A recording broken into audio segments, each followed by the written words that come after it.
For a short while, there was Scorpion and Sub-Zero, the two ninjas that really did stand out to a varied audience of video game fans, and that was it. Until, at some point, certain arcades that updated the revision that was being used, people started to notice a green one.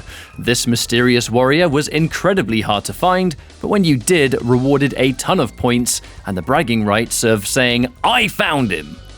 Reptile has been a staple ninja to Mortal Kombat and has collected a loyal fan base across the many years he's been a playable character. But in the world of competitive play, he's been one of the more varied characters that the franchise has actually seen, both in tier list placement and even general playstyle. And since I started this competitive history video series, he has been, without question, the most requested character of all of them. But definitely the most researched too, so excuse the delay between uploads.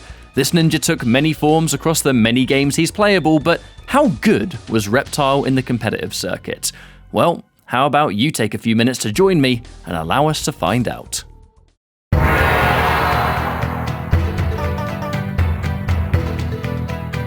Reptile. What's super cool to me is that we finally get to cover Mortal Kombat 2 on this channel, which is something that I hadn't had the chance to do before, so excellent. Reptile may have been a secret fight in the very first Mortal Kombat, but the playable debut was Mortal Kombat 2 on the arcade.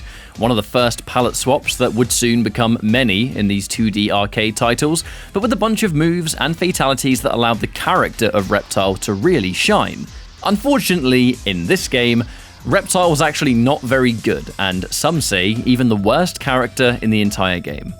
Specials are nice and simple. You have a simple acid spit, a slide very similar to Sub-Zero's, but the main moves here are the Force Ball, which creates a slow-moving but launching projectile, and an invisibility, making Reptile actually the very first Mortal Kombat character to ever have invisibility as an option. An issue Reptile faced in this game was that Force Ball was absolutely one of your most important moves, but bloody hell was it slow. You could straight up jump it on reaction and punish him for using it in the first place. Considering Force Ball was a very important move, but really unsafe, it naturally caused him a lot of problems. Invisibility was something that you had to really abuse when possible, but as the input involves pressing up, it was best used after attacks or jump-ins to kind of mask the input in the first place. When looking at the tools of a lot of other characters and their access to things like anti-airs, impressive damage, or mobility, Reptile didn't really have much of that compared to a lot of other characters. His purpose in the game was seen by a few players to maybe be somewhat of a counterpick against characters like maybe a Cage or Kitana, but even then, he wasn't often the best character for those matchups anyway, if you're looking to change. An interesting first appearance, but in competitive Mortal Kombat 2, not really an appearance that stood out.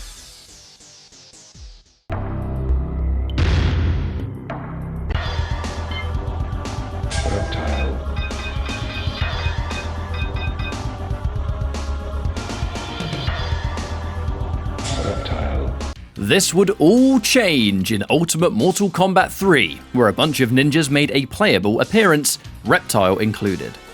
Making a statement as one of the most execution-heavy characters in the game, one of the heaviest hitting characters in the game, and one of the game's only true zoners, which is the art of keeping people at certain ranges, really, for people unfamiliar with the term. He was absolutely a high-tier character in tournament play, and here's why. Acid Spit, Invisibility, and Slide are all here once more, with the Force Ball becoming an incredible move in Ultimate as it has a slow and fast version, much faster recovery, and absolutely insane combo potential. But the Force Ball wasn't the only combo tool. This run attack that Reptile gains is crucial for mobility and combos after a launch. We'll get into that later because it really is what made Reptile who he was.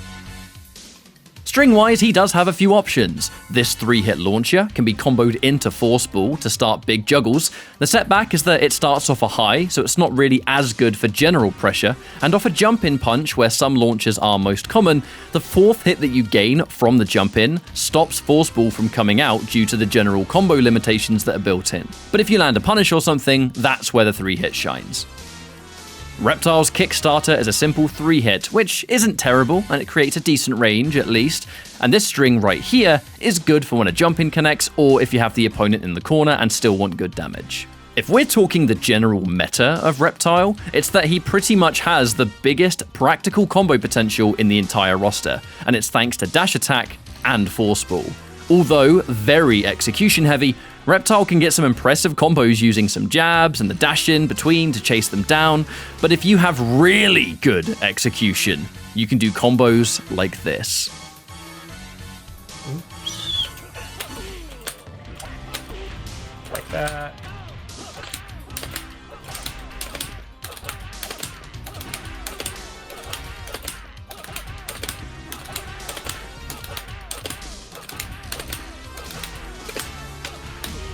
Something like that. Yeah. Something like that is going to happen. So that's if they jump. Which against some characters is an actual infinite, leading to a true touch of death for a single launch. But damage like this is only one part of Reptile's game plan. There are many other layers. Ultimate MK3 doesn't have a lot of zoners. The game is so insanely aggressive that most can't spend a lot of the game at range and enforce any kind of projectile plan.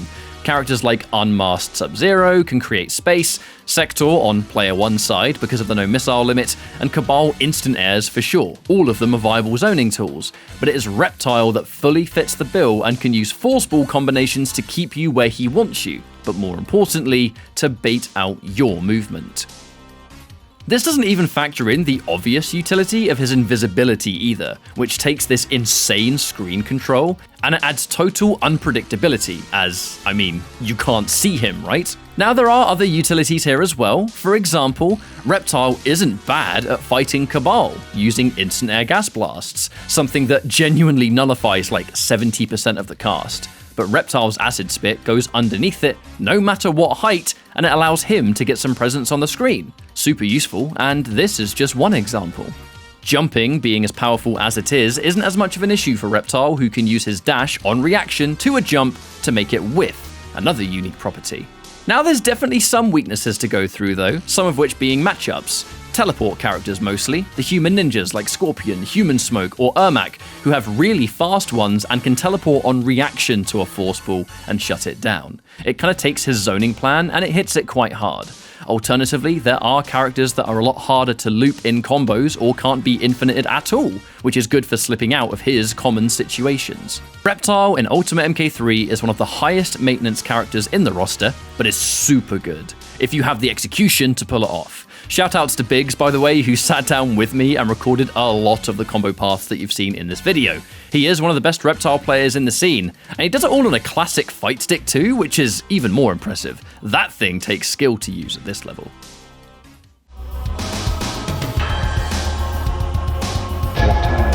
Now, Trilogy actually changes Reptile a little bit, not really in his own way, but it's the game's universal differences. The game is a lot faster and rushdown oriented, so Reptile can't get his zoning game into effect like he can in Ultimate. Additionally, the game's speed differences make his combos feel a bit different, and on N64 Trilogy, which although is the preferred competitive version for many, suffers from rather inconsistent performances, which can cause weird frame drops that make you drop your giant combos. Reptile is generally not considered quite as strong as his Ultimate MK3 counterpart because the differences of Trilogy make him feel not quite as overwhelming as he is in Ultimate.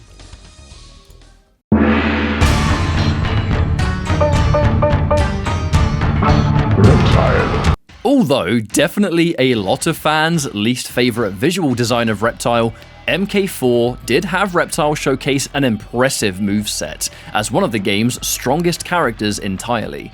A strange journey though, as although he was definitely very strong, he wasn't really interesting, so actually wasn't played by as many people as you'd think. Either way, this is Reptile in Mortal Kombat 4, but worth noting that it's MK4 on the PlayStation 1 that I'm using to record rather than arcade, as it is a bit easier to capture this way. Special moves are a little different this time round. Acid Spit is a really average projectile, but it doesn't really matter because this character is a lot more about mobility in MK4. Invisibility returns and functions exactly how you'd expect.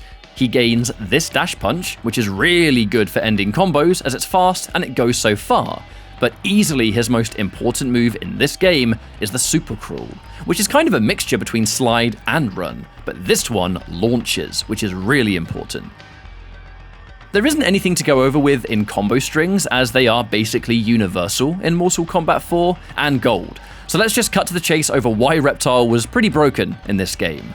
This axe. It doesn't look like much, but it's the function of this axe that makes it such an insane difference to the character. Reptile's standing low punch with this weapon is a launcher, but you can cancel its recovery when it connects into a special move, another attack, or importantly, a block. If you block cancel this normal and cut the recovery short, it actually leads to true infinite juggles. That is until max damage kicks in, obviously. This button can be linked from a close high kick, so pretty much if Reptile is point blank, he has this crazy, threatening launching advantage. Aside from this trick, Reptile's slide can punish things like sweep on block. In fact, it's a really good punisher in general. The fact that it launches, it's just the cherry on top, really, and it's an incredible anti-cross-up tool. Guess what? He can do specials with the Axe out as well, so Axe Reptile is still able to use his greatest utility in slide and other attacks like dash punts for combo enders. The thing is, Reptile swinging an axe around and doing this infinite or sliding around all over the place doesn't really feel like Reptile to a lot of people. In a weird way, he is one of the best characters in the entire game because of these, but he isn't played much by the community because he's just kind of boring, really.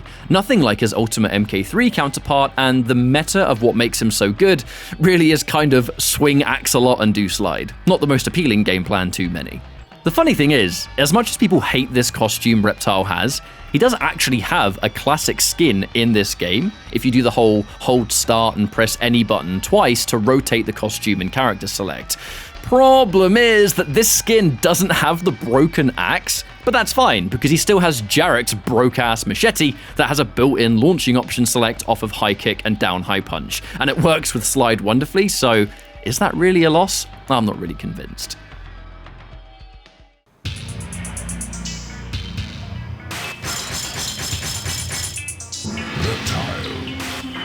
With the giant push onto what was the next generation of consoles at the time, Deadly Alliance brought back a bunch of fan-favorite characters, but a really decent amount of brand new ones too.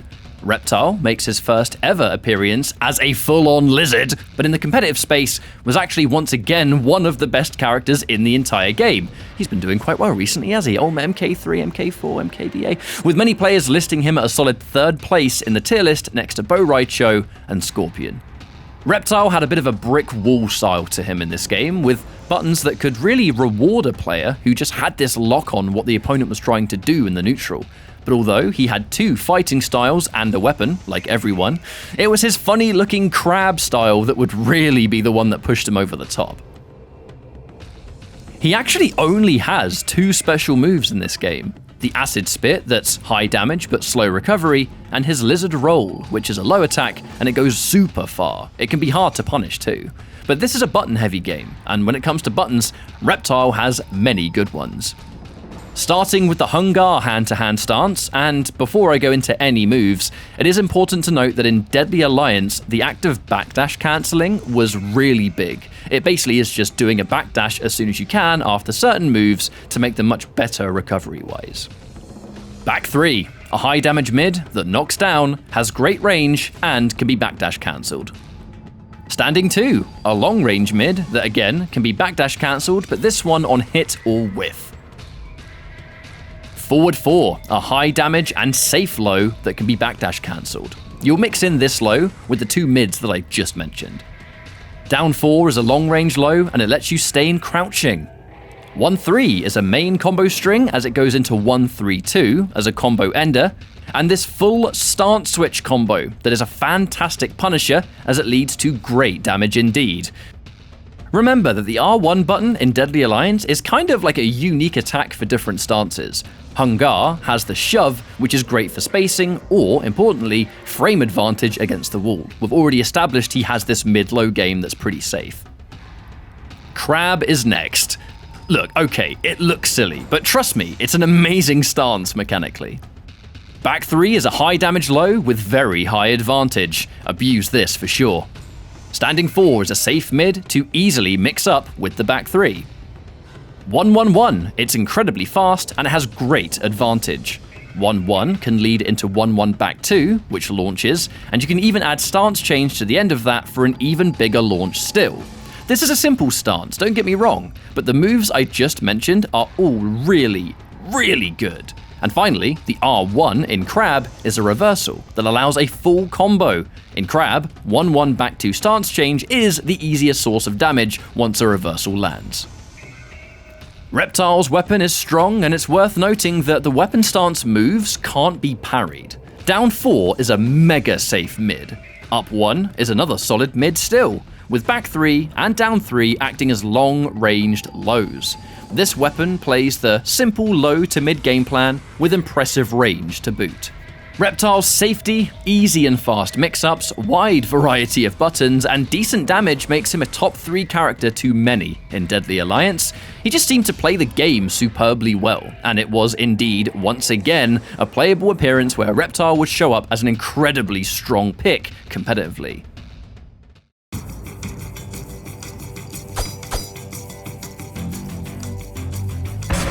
Reptile.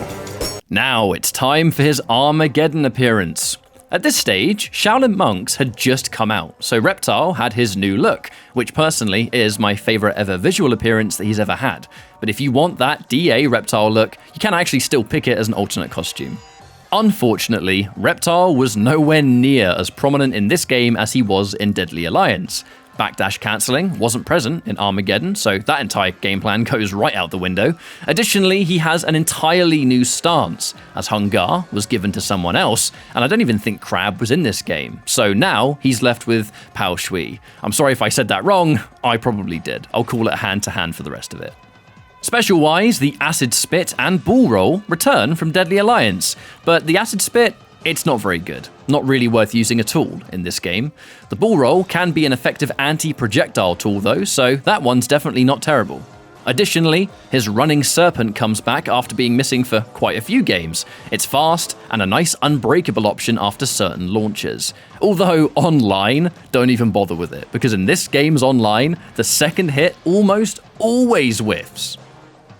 Finally, and this one is definitely the most significant, invisibility. This is fast, quick recovering, and a major tool to help his game plan, as this Vanish is easily the most obnoxious tool that he has available. Just watch for having your weapon out during it, they can kind of see where you are. With his 2 stances, there are some key moves here. Hand-to-hands 4-3 is your primary neutral option, as it has good tracking, leads to a free throw, which is important in Armageddon, and it's a very easy move to parry cancel for extra range. Back 3 is one of those Armageddon-style tracking sweeps, so a solid low for sure.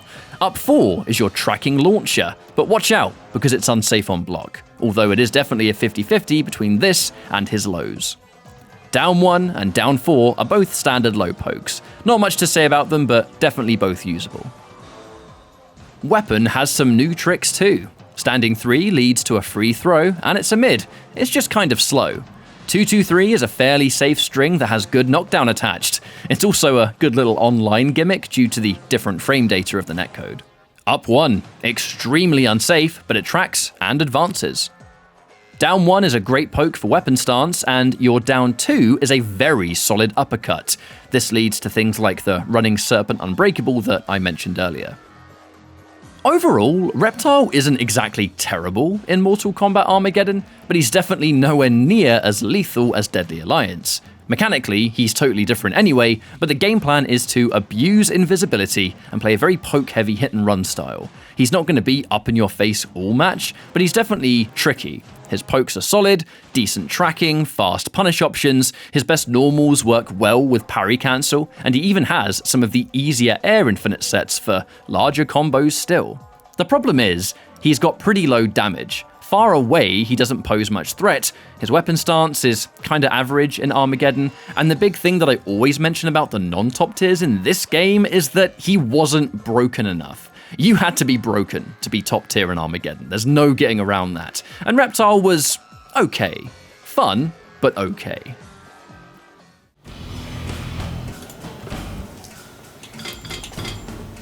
Reptile. Right, it's time to start with the Mortal Kombat games that most of you are most familiar with, I suppose.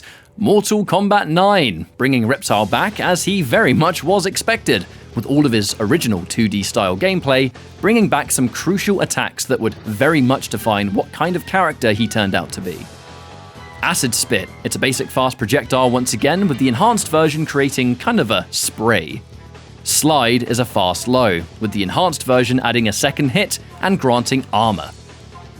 Elbow Dash returns, and this one is crazy fast. It knocks down on hit, but is mostly used for closing that jump distance gap instantly, and linking combos together for some stylish B&Bs. Enhanced version adds a second hit, and it knocks them up, and on block is a way of keeping the pressure on as its plus.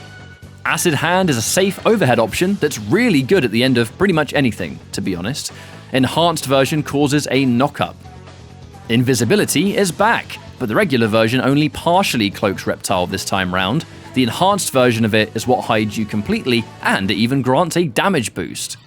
Finally, slow and fast Force Ball return, with their enhanced versions being different speeds, and if you hold the button down, creates a giant one.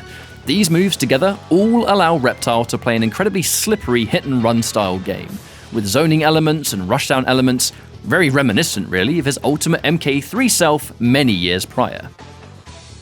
Instead of listing his strings, it's actually more notable I think to go just right into game plan, because the buttons and strings you do use, they're not plentiful, but they serve a really important purpose. Down 3 and down 4 are both incredible low pokes. The down 3 for general pressure, and the down 4 into Acid Hand for safety and poke potential. This down 4 is easily one of the best down 4s in the entire game, because the hurt box almost completely disappears. It's one of those MK9 down 4s. It gives Reptile his entire game plan, and it creates the range that he's most effective in. Range, though, being the magic word. He is a fantastic zoner, one of the best zoners in the game.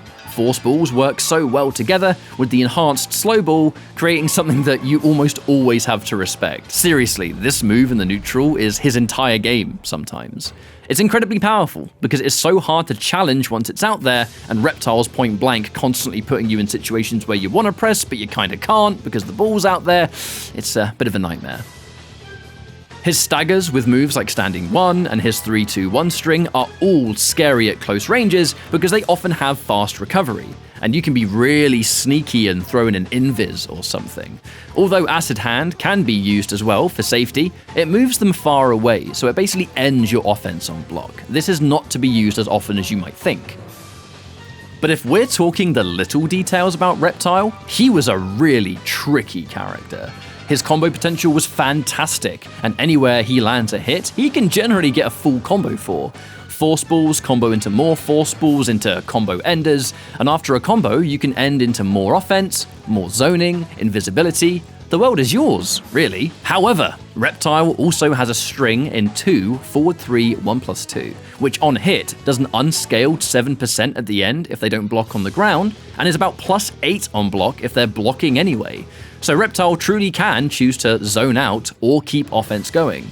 His movement required the elbow dash because although his walk speed is fast once it gets going, the initial startup of that is critically slow. It makes his dash block game really weak, so you need elbow dash to move around.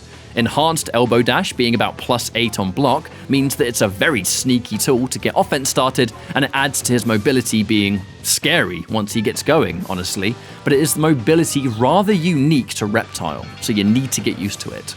In terms of matchups, Reptile's oppressive game plan was one that could do superbly well against quite a few characters. In fact, he actually did quite decently against some incredibly popular characters like Cabal, Kenshi, and even Freddy Krueger. But in the opposite end, other popular characters like Sonya, Johnny Cage, and Kung Lao would actually give him a lot of trouble. Any airborne-focused opponent that could make his enhanced elbow dash whiff and punish, or avoid his force balls, basically, even Sindel could fight him, which says a lot about airborne tools, I think. Reptile had some weird tricks where his force ball limit caused some of them to disappear mid-travel, which was really strange in some matchups. In older patches of the game, he had a point-blank invisible force ball glitch that was super busted, but in the final version, Reptile sat at about number 13 in the tier list. High-mid, basically. He's a really good character in his own way, and he can fight a decent amount of the top competition. But there were still some matchups that were simply a bit too hard to conquer. A master of multiple styles, and if Cabal didn't exist, he might have even been the best zoner in the game, even with Kenshi playable, trust me.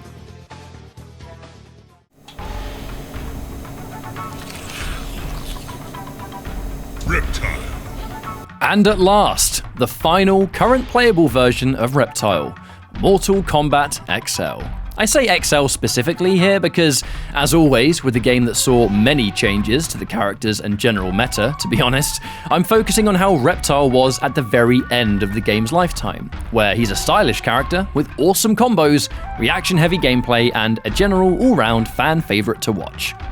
I usually don't go over base moves much in XL because of how much the variations change things up, but for Reptile it's actually appropriate because every variation gains one crucial new move, keeping the basic kit intact. Reptile has a bunch of specials. Acid Spit is still Acid Spit, but it has a damage on the floor effect when you meter burn it. Elbow Dash is once again great for combos and mobility, with the meter burn version once again causing a knock-up. Force Balls return with a slow and fast version, with similar properties to MK9 even, but in this game you can stop a Force Ball mid-travel to create an obstacle for the cost of 1 bar. This is a very good tool, by the way. Claw Pounce is a ranged knockdown, with the meter burn version acting as an armored attack. Claw Swipe is a regular knockdown standalone, but on meter burn will actually launch the opponent. Once upon a time, this was a fantastic armored launcher, but in the final patch of XL, the armor on this move was actually taken away. His X-Ray, which is called Reptile Dysfunction by the way, is another simple MKXL X-Ray, honestly. But again, meter is so important that it's not something that you'd often see. Let's go over the major changing specials that each variation gets, because it allows a slightly different style to a similar base design. Deceptive is first. This one gains the invisibility, but it acts differently to every other version that he's had. The base version has much longer recovery, but the meter burn version recovers a lot quicker, gains full invisibility, and it allows him to combo from certain attacks. This is incredibly strong because it's done off mix-up situations and it leads to a full combo almost every single time. Additionally, taking the first hit while invisible doesn't actually cause Reptile to take damage, so if you hit him with a single hit projectile or something, he doesn't actually get punished for it at all, besides losing invisibility, I guess. Noxious is the second, and it was always, for some reason, the more popular variation to the masses. This one gains a passive damage over time effect in general, but it can use a special that causes more damage still. It adds to anything you do, and it doesn't turn off on hit, making this variation impossible to make pixel comebacks against at critical low counts. The amplified version of this move can be comboed into in very specific circumstances, but it just makes his base damage really high. You can do kind of gimmicky things like meter burn acid puddle and then the damage over time, but it's kind of hard to set that up. But the chip damage is kind of ridiculous, as you can see. Finally, the fan favorite, Nimble. Reptile can use a move called Basilisk to slow down time and create these insane combo situations that hit for an unreasonable amount of damage. The big thing here is that the mix-ups that can happen during this slowdown state are utterly insane, because things that otherwise wouldn't combo, do. Now, fully, into huge damage. This is hard to play, and it requires a ton of on-the-spot execution, don't get me wrong. But oh my days, the reward when you really get going, this variation has some serious threat once you master it, but mastering it definitely isn't easy. Reptile was a reaction-heavy character. He had so many tools to play on whatever the situation called for. His mix-up game was strong because of some hidden overheads in certain strings and the sheer existence of a low slide giving him these risky mix-ups. But then the variations totally added to it in their own way, where he genuinely didn't have a bad variation in the final stage of the game. Losing his fast armored launcher, it sucked, and I know that some players really didn't like it. It put some people off playing Reptile, but once you kind of get used to his mix-ups and what he began to be in the final stages, he's a scary character. I always look back on certain Reptile players that really made an impact competitively. Milky Situation being the first MKX Reptile that we saw really get those giant results with Noxious. sharing the top 8 at EVO with me in 2015, which was a great memory, Pig of the Hut picking a secondary character in Reptile during MKX Pro League, but over in EU, we had Dat Pro Stunner, who was a real rising star at the time, and Happy Pal, both of which playing Nimble. Happy Pal still to this day has a mind-blowing 1st to 10 against Yupei's Kano on this very channel, and it's a perfect example of Reptile insanity, to be honest. I asked him about the variation recently, and he said something along the lines of creativity mid-combo being mega satisfying, the ability to control the neutral with more than just force balls, and to build meter during the slowdown. I'll always think of Happy Pal as my favorite Reptile player because of the execution alone. Ridiculous stuff. Reptile once again had what was often considered a high mid placement by the end of the game. He's a really, really good character, but MKXL is such an open question anyway, because in the final stages of that game, a ton of characters were good and could absolutely win tournaments, Reptile being one of them. He just had a lot of things that make a character strong, and that hasn't really changed. And believe it or not, we're done here. That is Reptile's entire competitive legacy, and it takes the cake once again as the longest video I've ever worked on. This character has been so different in so many games that reaching out to all the right people for their competitive insight took a lot longer than I expected, so I'm sorry about the slightly lengthy gap between Sector's episode and this one. As Reptile is the most requested fighter in the whole series, I really wanted to go into the nitty-gritty and make this one worth the wait. I seriously can't thank all the players across all the games enough who helped me with the research and the gameplay.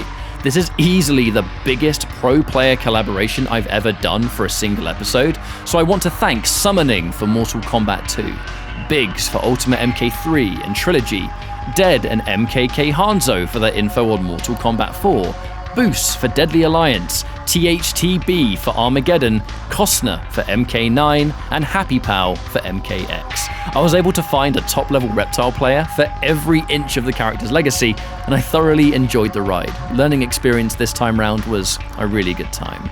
Let me know who you want next, consider maybe subscribing or liking the video. Make sure you're turning on that notification bell, and I'll see you next time. Take care.